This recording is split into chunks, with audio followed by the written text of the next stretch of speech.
bringing you all a brand new episode of COD Theory. Welcome everyone to COD Theory, the best Call of Duty related show here on YouTube. And I'm super excited about our episode here today. We got a lot of stuff to talk about, so let's get into it. So, ladies and gentlemen, boys and girls, I'm really excited to be here with all of you for another episode of COD Theory. We didn't get a chance yesterday to do an after show, and you know, I'm really pissed off at myself for not doing the after show. But at the same time, you know, I had a lot of things that I was trying to mull over in my mind of things I wanted to talk about, because what transpired yesterday might have been some of the greatest competitive Call of Duty I have ever seen. And guys, I am serious when I say that. Like, I think EWC was outstanding, and you know, COD Champs was outstanding, and I look at the Black Ops 6 year as a whole, and I say to myself, I don't know if I've ever seen a better year of competitive Call of Duty. Like, I always look back at the older titles, like, you know, Black Ops 2 was kind of the first one I really started to watch, you know, the esports scene. And over the years, you know, there were certain games that were better than others, so on and so forth. And anyways, Black Ops 6, though, was really special. And I think it was just cherry on top when we talk about EWC. So let's talk about what happened, guys, and what we can, you know, look at for the future. Our first, you know, matchup of the day was, or of yesterday, was the Vancouver Surge versus Movistar Koi. And obviously Movistar, guys, being the Toronto Ultra. Vancouver won that one in a very, I mean, such a nail-biting series. It was incredible. But Vancouver, you know, stood strong in what was absolutely intense, an intense matchup. They won that one 3-2, and it was just, like I said, nail-biting, to say the least. What I saw on both sides, you know, Vancouver, just when they needed to clutch up with a Booza, even, I mean, you know, obviously, Nasty and Neptune. I mean, these boys, they are absolutely rising stars within the CDL. But, you know, Joe Deceives and Kleenex and those guys, I mean, they did not give up at all, and they took them the distance. But Vancouver Surge was able to eke out the victory 3-2. On the flip side, a very surprising series that happened. Team Heretics and OpTic. When I say it was surprising, not the outcome. The outcome wasn't surprising, but the way that the outcome happened was unbelievable. Team Heretics, guys, started 2-0 against OpTic. So they had two maps. All they needed was one more. OpTic reverse swept them in the semifinal in what I believe, and I think it'll be studied one day, where, you know, we look back on this OpTic team, and not even just this OpTic team. I'm starting to think more and more Shotzi and Dashy, that duo mixed with, you know, the other, you know, core pieces around them. Whether we're talking last year, you know, the run that happened at COD Champs with Pred and Kenny, and then this year, obviously, with the change-up being Hook and Mercules, but that nucleus being Dashy and Shotzi. I believe it'll be studied one day, because it's some of the best Call of Duty I've ever seen. From last year, COD Champs, some of the best COD I've ever seen, you know, with MW3. And then this year with Black Ops 6, once again, just domination. But they were taking the distance with Team Heretics. But one of the things that I think makes this team so special is they might be down, but they're never out. See, last year, it didn't feel like, even throughout the entirety of COD Champs, OpTic never faced adversity. In this, like, I guess you could say, even like this past COD Champs, they really didn't face a lot of adversity, but they did here at EWC. And when faced with adversity, backs against the wall, they clutched up. And they won 3-2 in an unbelievable, guys, an unbelievable day of competitive Call of Duty. Now, when we got to, it felt like those were like the championships to an extent before we actually got to the grand final, which was OpTic and Vancouver Surge. And OpTic just, even though Vancouver Surge had some significant opportunities, they got mollywopped again. OpTic winning 4-0. And yes, there were some close matchups, guys, that Vancouver could have easily won. I still don't think that they would have won. Even with some of those close matchups, I still don't think that they would have won in total, but they could have easily won at least a map or two for sure against OpTic. But OpTic just, like I said, clutched up in huge ways, and they are your EWC Call of Duty champions for Black Ops 6. And it was incredible, man. Just like all the way around, from the production quality of EWC to I just thought it was great. And yeah, like this, in terms of how many people were there and stuff, there wasn't as many people, obviously, as you know, you would have potentially here in the States. But what I love about EWC is that it's growing. Like, you can just see from the numbers how many people are viewing Esports World Cup, how many, like, just when we look at Call of Duty alone, I mean, it's getting bigger viewership with EWC year over year. And so I think that if they continue to do this over in Riyadh, this is going to be a big event a year. And it could be, I don't know, guys. I don't know if it'll ever be bigger than COD Champs, but man, I think it's going to compete with it at some point. I really do. I mean, this is becoming a large event for Call of Duty and for all esports, really. But that being said, though, guys, I got to give massive kudos to, obviously, OpTic for winning it all, not just being, you know, they came back for the revenge from last year. You know, COD Champs they won, and then, you know, EWC they didn't play as well. This year they wanted to prove that they're the best team on the planet, and it's not even close, from COD Champs to EWC, and win both of them, and they absolutely did that. Faced adversity, ran towards that adversity, clutched up and won. And so, massive props to them. Got to give big, kudos to Surge as well. I mean, even though, yes, it felt like they got so many second places this year, they might very well be one piece away from winning multiple championships. Multiple majors, multiple championships, whatever you want to call it. I think that they are very close. I really do. And we'll see what happens during Roster Mania. I think there could be some significant changes happening between, obviously FaZe, Thieves, Falcons, definitely. I think Falcons is going to go out and spend a boatload to get some really good players. So that'll be an interesting one.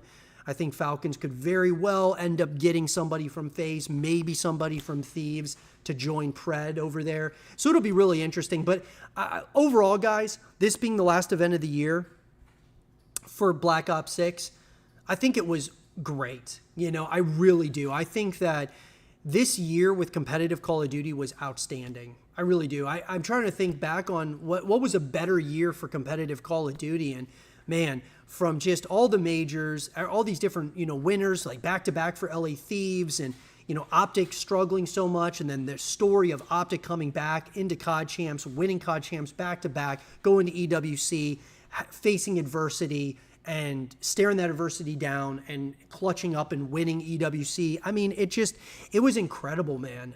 Incredible year of competitive Call of Duty.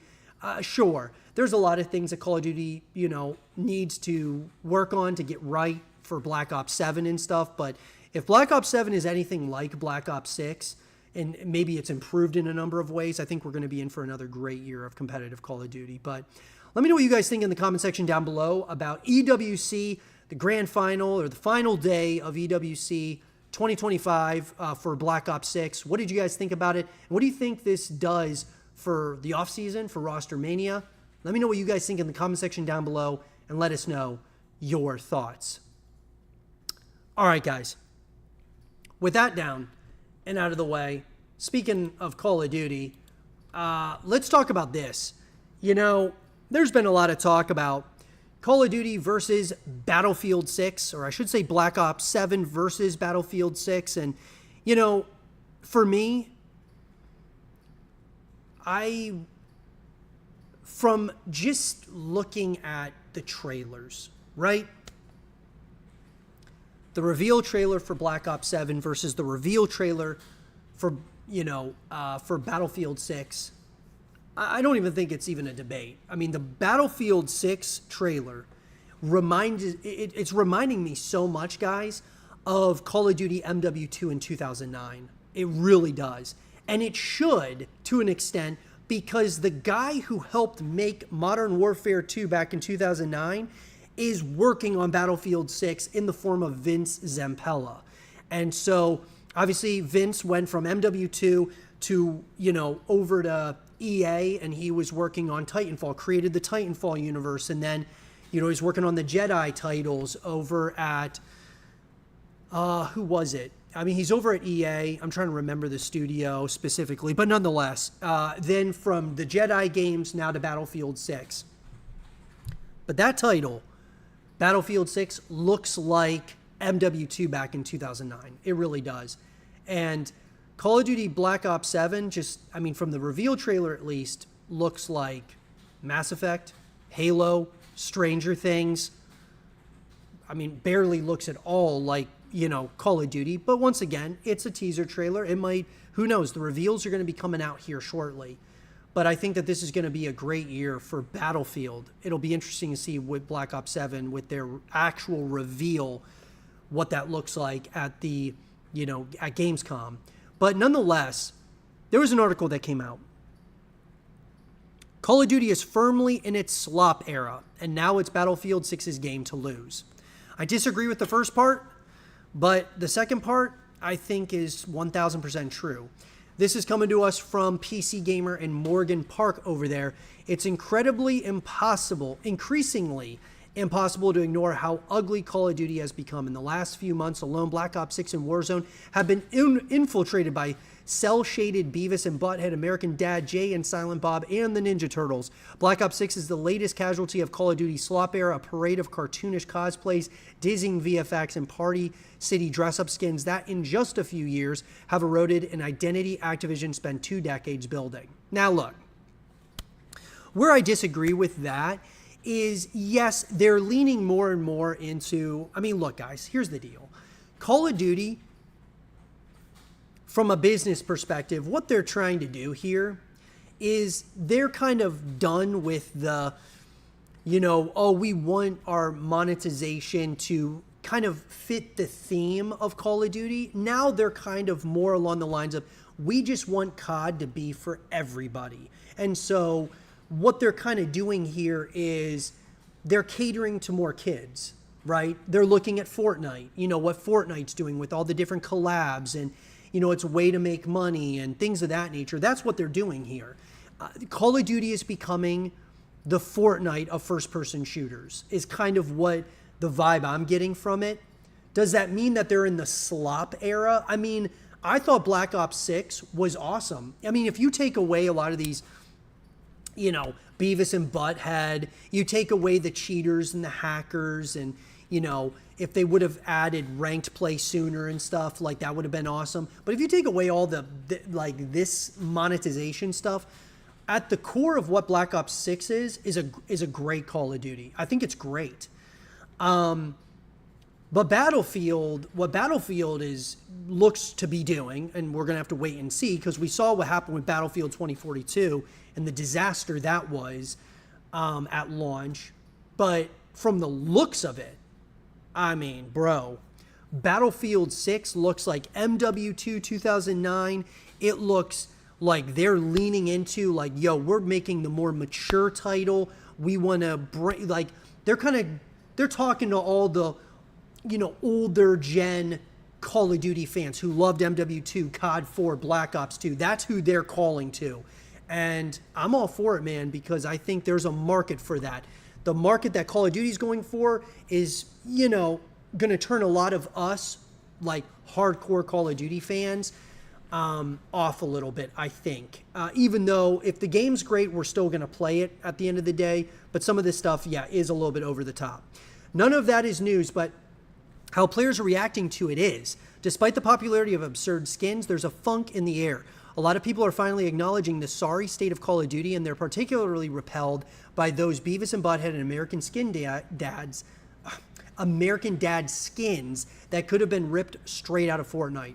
The straw might have finally broken the camel's back, and if that's the case, Call of Duty's oldest rival has an opportunity to put the military back in military shooters. I do agree that I think that they absolutely, Battlefield 6 has a massive opportunity to bring military back in military shooters, 1,000%. Call of Duty has kind of moved away from that, and they're leaning into, you know, let's be the Fortnite first-person shooter. You know, that's what they're leaning heavy into. And you know what?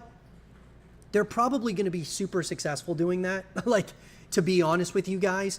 But I'm just glad that you've got a company that's willing to stick to the military kind of shooter, because Battlefield 6, I'm going to keep saying it, guys, it looks like MW2 from 2009. That's what it looks like. EA's pitch for Battlefield 6 is essentially what bleary-eyed Call of Duty fans wish Activision had in mind. No named operators will alternate costumes, just generic, artistically consistent soldiers. It's going for simple, boots-on-the-ground, modern military fare, directly inspired by Battlefields 3 and 4. Battlefield 3, I think, was the greatest Battlefield ever created. So if it's anything like that, bro, like if it's like Battlefield 3 with some MW2 from 2009, we got ourselves a title. Will Battlefield 6 also have ugly crossover skins? Time will tell, but the last few Battlefields have shown some restraint from immersion-shattering outfits. Yep, I agree.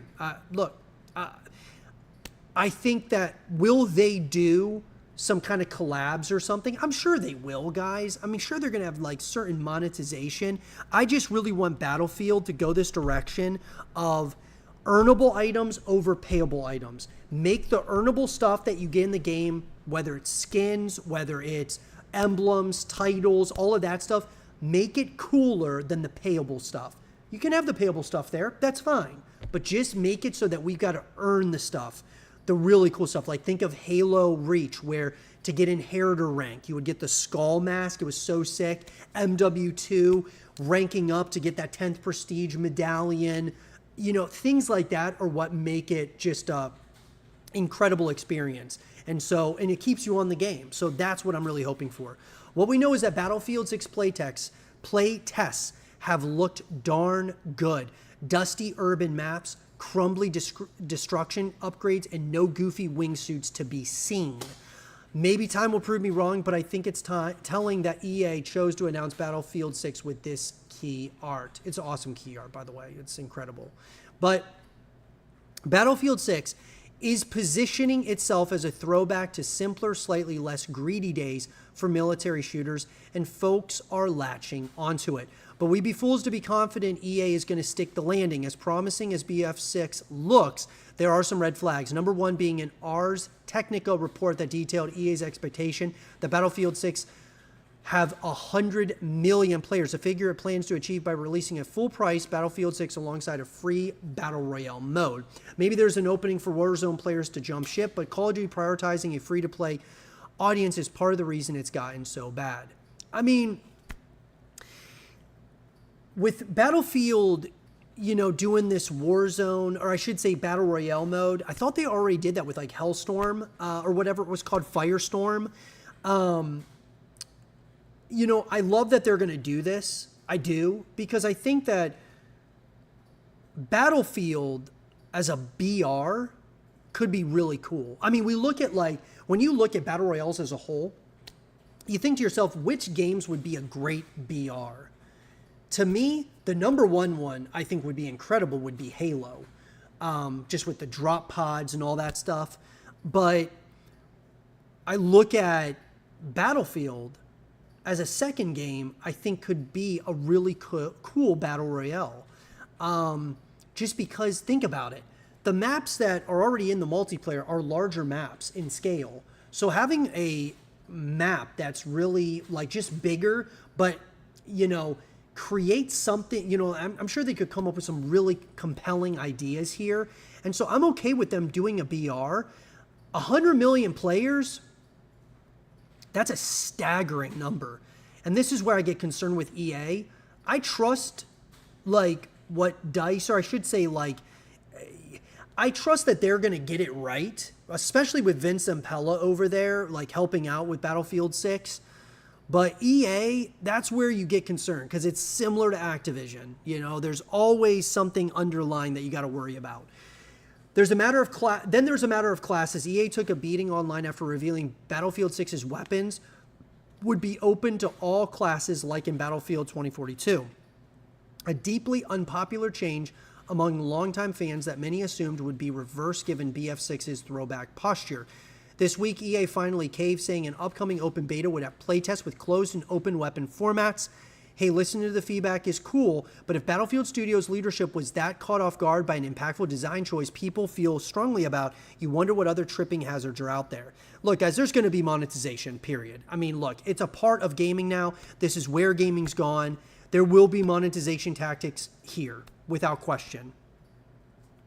The question, though, is it going to be as over the top and ridiculous as it is with Call of Duty?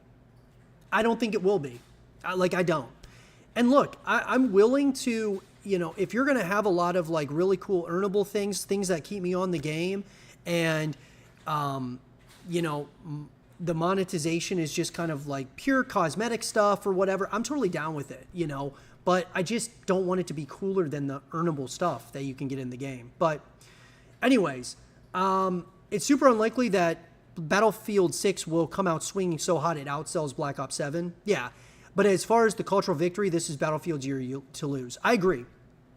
You know, the last time Call of Duty and Battlefield faced off was 2021, a weak year for COD that EA fumbled with an even weaker Battlefield 2042 launch. 100%. I think that this could be a great year for these two going up against each other. It sounds like Black Ops 7 is going to be coming out like in November, and then it sounds like Battlefield, I believe, is going to be coming out like in October. Now, we don't know for sure yet, guys. A lot of these are leaks and stuff. Black Ops 7 losing, though, in terms of getting outsold, I highly doubt it, because Black Ops 7 is going to be coming to Game Pass, right? You know, day one.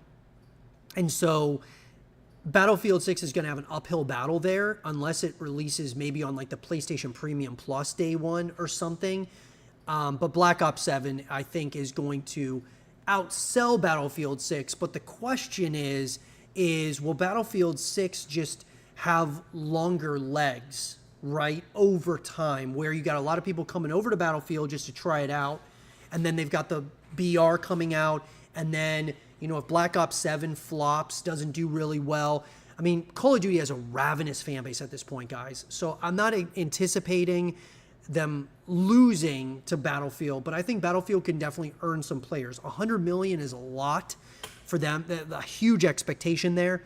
But nonetheless, I mean, I'm very excited about Battlefield 6, guys. I really am. I'm going to be keeping my eyes very, very stuck to the screen when it comes to Battlefield 6, as well as Black Ops 7. I'm excited about both of these, you know, even though Black Ops 7, you know, my anticipation level went down a couple of notches with that, you know, teaser trailer. My anticipation went up a number of notches with Battlefield 6. But the question is for all of you, what do you guys think about this? Battlefield 6 versus Call of Duty Black Ops 7. Who's going to win here at the end of the day? And do you think that this is a huge opportunity for Battlefield 6 to get 100 million players, or like just really start catching up to Call of Duty and maybe not be the COD killer, but could it, you know, start slowly creeping on Call of Duty? Let me know what you guys think in the comment section down below, and let us know your thoughts. All right, guys, give me one sec.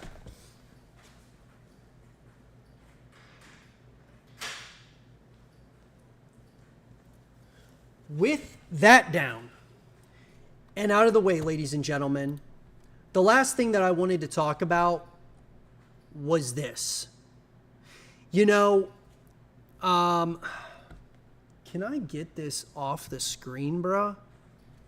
Like, what?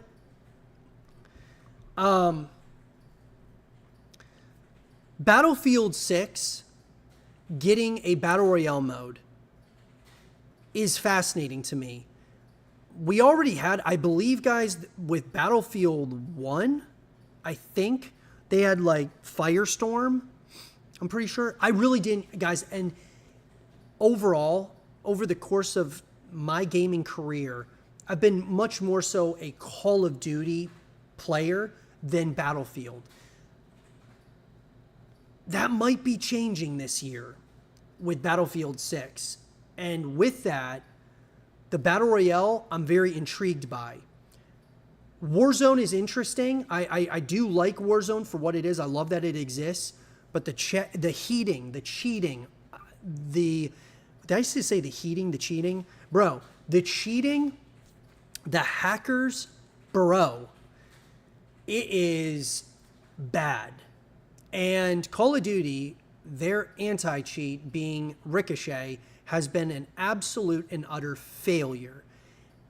Battlefield 6 not only has an opportunity this year with the story mode, but the multiplayer and a Battle Royale, they've got a huge opportunity here to start gaining on the separation that Call of Duty's done with every other FPS out there. We thought, hey, maybe X-Defiant could compete with COD.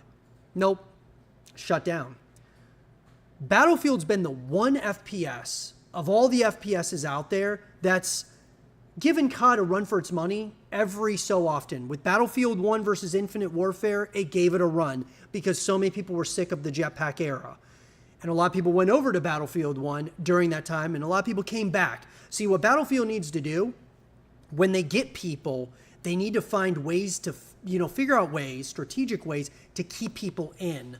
Where, not that you have to make Battlefield like COD, but having the large maps, having some smaller maps, having just making it where it's a overall great FPS experience, I think is going to be very important because there's things that Call of Duty does that, Battlefield doesn't, and vice versa. So that being said, here comes a Battle Royale from Battlefield, and they want to compete with Warzone.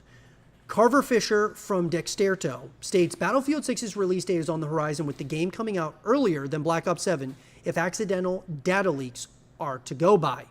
Call of Duty has been dominating the military shooter market for years, with Battlefield 1 being the last title in the series that came close to competing with the gaming giant.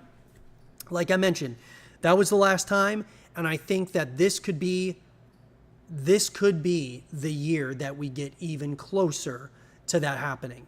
And I believe, guys, competition breeds greatness. So if Battlefield 6 creeps up and gets really close to COD, Call of Duty is going to realize, okay, we need to figure it out because these guys are on our heels right now, and it's going to get them to potentially create a better quality product and listen to the community, right? So that's where we're at right now. And I'm excited about, the competition aspect of this.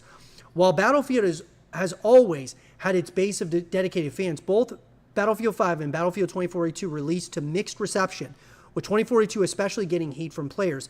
It took years of patches to get that title into a spot where people wanted to play it again. That can't happen here. That can't happen here with Battlefield 6, I'm telling you. However, Battlefield 6 is a hotly anticipated game, and they're looking to directly take COD's audience with a Battle Royale. I don't think that you should be trying to take it with a Battle Royale.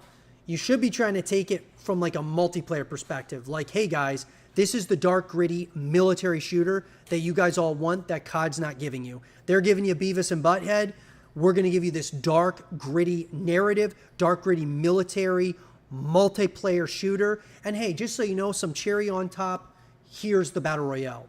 While Warzone is still one of the most popular Battle Royales out there, it isn't nearly as popular as it was in its peak. Warzone Mobile was shut down entirely after a year, and the popularity of the main mode has waned over the years. Seeing as Battle Royale games are still one of the most popular genres in gaming, the audience is definitely there. We're far from the BR craze of the late 2010s, early 2020s, but titles like Fortnite, Apex, and Warzone are some of gaming's biggest. Yep. I'll tell you what, though. Apex is going to help out this Battle Royale for Battlefield. I believe that because Apex obviously being worked, with EA, Apex can promote Battlefield within Apex. So that's going to really help out, I think, with getting people to check out the Battlefield 6 BR. A Battle Royale mode is something that Battlefield have tried in the past, but they're taking another crack at it, according to data mining from Temporal, a prominent member of the Battlefield data mining community. And this is what the map looks like, guys. Apparently, Marina, Main Street North, Main Street South, South Coast, Lighthouse, the Docks, Fort Linden. And honestly, when I look at it, it does look bland, right? Doesn't look like much, but it looks like, hey, dude, this could be a war zone right here, right? And so it kind of reminds me of Call of Duty Warzone in a way. And so it's just going to be the Battlefield flavor with this. So, I mean, if this is true, I'm down, you know? I'm going to be finding some sniper spots here, that's for sure. But not only did he find a full map for the mode, he also dug up a variety of other details in the Battlefield Alpha labs, including missions, weapon drops, various ways for players to obtain powerful vehicles, and the closing ring being made of a compound called NXC. Additionally, he posted a video of what it looks like to get into a Battle Royale match, one that was promptly removed from media sites by EA themselves. While it's a shame that footage isn't out there for people who wanted an early look, that video getting removed from social media by the publisher is a pretty good sign that it's real. That said, this information should be taken with a healthy grain of salt, considering we don't have the released version of Battlefield 6 yet. This was taken from the Battlefield Alpha Labs client. It's the home of all things work in progress for the Battlefield series, and there's a chance the mode they're working on never sees the light of day. So here's what I'll say about that, guys. I think when I really look at it, I think that there's a good possibility that we're going to get at the end of the multiplayer reveal on July 31st, we're going to be getting Battlefield 6's Battle Royale, like a snippet to kind of tease it. I definitely think that is a possibility. And I'm excited about it. I'm really excited about July 31st, guys. I mean, it's only a couple of days away, and we're going to be covering it head to toe. Battlefield 6 multiplayer reveal. What do you guys think about the Battlefield 6 Battle Royale that's going to be coming out to compete with Warzone? And I don't even think they should be trying to compete with Warzone. They should just focus on making the best product they can for Battlefield, and it'll speak for itself. Let me know what you guys think in the comment section down below, and let us know your thoughts. And with that down and out of the way, ladies and gentlemen, I want to say thank you so much to each and every one of you for joining us for this episode of COD Theory. Look, there's a lot of things to be excited about, guys, within obviously the competitive esports realm of Call of Duty. Obviously, Black Ops 7, my anticipation levels are pretty low after that teaser trailer. I'm excited to see what we get in the future from, Black Ops 7 coming at us in the form of Gamescom opening night live. Battlefield 6, though, I'm really excited about, without question. Here's what I'm going to bring up, though. I got one last thing, and I know some of you are interested in this. Let me pull this up. Ladies and gentlemen, the ANML Content Creator Recruitment Challenge. We're doing a recruitment challenge for content creators because ANML, guys, is a content team at this point in time, right? And it certainly will more than likely, from content and gaming, it'll expand, right? But right now, it is a content team. And we are looking for content creators who specialize in the first-person shooter genre. That's what we're looking for. We are looking for FPS content creators and streamers. I'm looking for editors. We're looking for designers, podcasters who are versed in FPS. And it can be any first-person shooter, guys, really. I mean, we're looking for the best people that we can bring into ANML that are going to be well-versed in first-person shooters. And maybe it's just one first-person shooter. Maybe your focus is Call of Duty. We want to have great first-person shooter, commentators, podcasters, just content creators, streamers. And so this is our content RC. And here's a little bit of some stuff about it. So our content creator recruitment challenge, guys, we're looking for content creators for Call of Duty, Battlefield, Valorant, CSGO, or Counter-Strike 2. We're looking for creators who are passionate about first-person shooters. So that's what we're looking for. We're looking for editors who are versed in editing for, podcasts, editing for, content in relation to first-person shooters, designers, the exact same thing. This is our content RC. The deadline is August 15th. Submit your responses to WereANMLGG@gmail.com. You have until August 15th. And we're excited to start welcoming more and more content creators into Animal, as well as editors, designers. Super excited about it, man. It's a really exciting time for Animal as we're continuing to build out Zero Dark, the home of WereANML. And I'm excited to bring a lot of you on this journey with us. We've got a lot of things that we're working on, a lot of things we're excited about, from, Call of Duty to Battlefield. The first-person shooter genre is our focus. That is what we're focused on. And certainly, we are looking into, GTA as well. GTA 6 is definitely something that we're interested in, passionate about as well. But that is our content creator recruitment challenge. So once again, guys, you got until August 15th. Submit all of your responses. If you're a content creator, a streamer that specializes in first-person shooters, send your stuff to WereANMLGG@gmail.com. If you're an editor or designer that specializes in first-person shooter content, submit your stuff as well to WereANMLGG@gmail.com. You got till August 15th. I appreciate each and every one of you. And I can't wait for you guys to join us on this journey. And with that down and out of the way, ladies and gentlemen, I want to say thank you so much, as always, for joining us for this episode of COD Theory. If you guys enjoyed it, make sure that you leave a thumbs up, subscribe if you're new, stay positive, just keep grinding, and as always, I'll talk to you guys all in the next one.